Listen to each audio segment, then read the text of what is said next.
Merely expecting something to happen will not make it happen. Young children have difficulties distinguishing between the subjective words in their head and the outer objective world. It turns out that many adults continue to engage in various forms of magical thinking. For many of us, it is difficult to let go of the idea that expecting something to happen will make it happen. Human beings have a natural tendency to pin their hopes for happiness on fulfilled expectations. There's nothing wrong with this in and of itself, as long as we have good reasons to believe that fulfilling an expectation will make us happy, and we take the necessary steps towards fulfilling those expectations. Good reasons might include us knowing from past experience that certain things make us happy. The problem of expectation occurs when we expect something to happen without good reason for that expectation. If I believe that my expectation alone will bring me what I want, I'm using magical thinking and setting myself up for disappointment.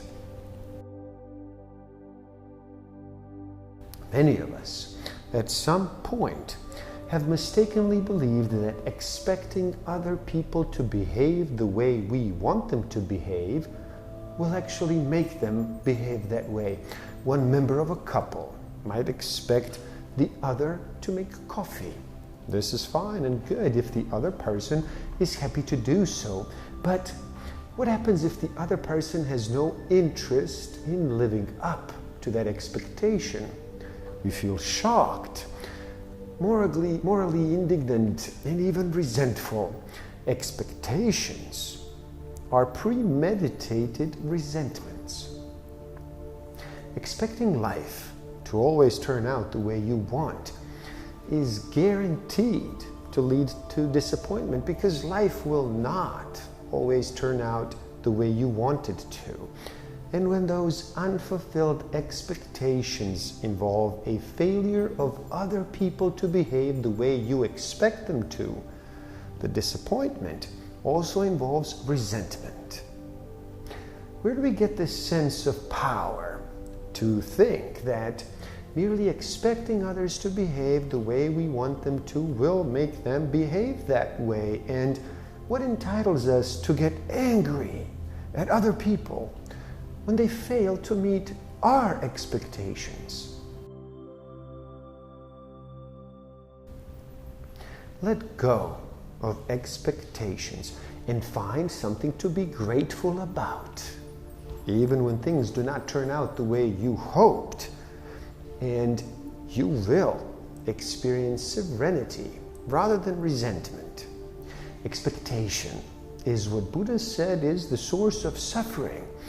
Yes, expecting too much causes suffering, but expecting too little does too. Expectation isn't some tacked on human fallibility.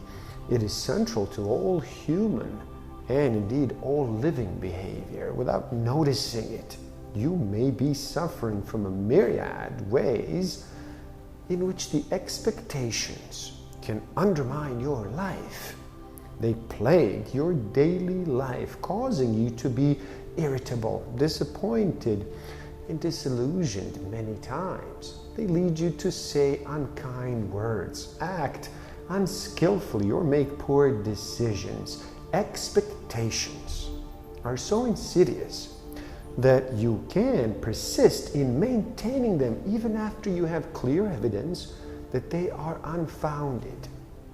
What is most amazing is that despite the suffering caused by your expectations, you hardly notice them most of the time. Sure, there may be a few big ones you are somewhat aware of, but even so, you only sort of notice them. You do not act towards freeing yourself from their tyranny. Plus, There are countless smaller ones you never notice at all. It is only when you feel acute disappointment that you have any awareness of having been possessed by expectations. But for each of these moments of acute disappointment, you have experienced many hours of dissatisfaction, impatience, and tension that you never realized arise from your expectations. So, can you let go of any shame of inferiority you might feel because you have a lot of failed expectations? You must penetrate the nature of expectations, observe how they manifest themselves in your life, and be able to access another way of approaching the future. Expectations are almost always the result of what in Buddhism is called wanting mind. This wanting mind is driven by desire, aversion, and anxiety. It creates an illusion of solidity and control in a world that is constantly changing and unfolds independently of how we believe it should. Knowing this, how do you proceed? How can you free yourself from expectations? In mindful meditation, you always start with what is true in the present moment. You use discernment to know what is true, but you do not fall into judgment, which is another form of expectation and one of the most tyrannical. One distinction is critical for you to understand if you are to work with expectations, the difference between expectations and possibilities. Expectations assume a certain result and are future-based. They actually narrow your options. They retard your imagination and blind you to possibilities. They create pressure in your life and hold your present sense of well-being hostage to a future that may or may not happen. Expectations create rigidity in your life and cause you to react impulsively to any perceived threat to the future you believe you deserve. Can you feel how enslaving that is to you? It would be one thing if, in fact, you could control the future, but is that the case? I suspect not. To deny the truth of life is a fool's errand and is costly to your well-being. In contrast to expectations, possibilities are based in the present moment, where you are alive to the mystery of life. You live as fully as you can in the present moment based on your values, which reflect your preferences for the future, but you do not assume that the future will come to pass because you realize that the future is unknown. Being open to possibilities acknowledges that what you may think you want changes with time, or that there is another future that will bring you equal or more happiness, or that the future may turn bleak, or that you may die before any future can unfold. Real joy, then, is that which is available to you right now.